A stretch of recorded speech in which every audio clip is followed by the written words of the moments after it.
લખતરના વિઠલાપરા ગામે સ્કૂલ સહિત ગામના મુખ્ય માર્ગો પર પ્રથમ વરસાદે કાદવ કીચડનું સામ્રાજ્ય હવાયું.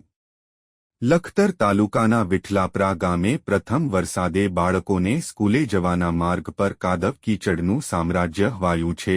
ચોમાસાની શરૂઆત થવાની સાથે જ વિઠલાપરા ગામે સ્કૂલ સહિત ગામના મુખ્ય માર્ગો પર કાદવ કીચડનું સામ્રાજ્ય હવાતા સ્કૂલના બાળકો તથા ગ્રામજનોને ભારે હાલાકીનો સામનો કરવો પડી રહ્યો છે.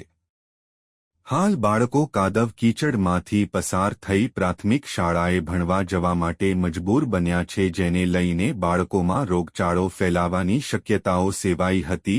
બીજી તરફ ગામના મુખ્ય માર્ગો પર ઠેર ઠેર કાદવકીચડ થતા આ માર્ગો પરથી ગામના વૃદ્ધો પણ પસાર થાય છે, ત્યારે આ કીચડના કારણે કોઈ વૃદ્ધ પડી જશે અને કોઈ જાનહાનિ સર્જાશે તો તેનું જવાબદાર કોણ તેવા ગ્રામજનોમાં અનેકો સવાલ ઉઠવા પામ્યા છે.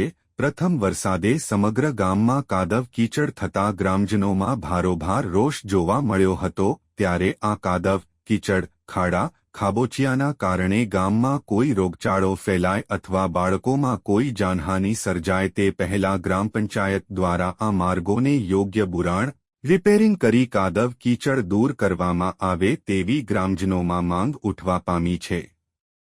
રિપોર્ટર જયેન્દ્રસિંહ ઝાલા, લખતર.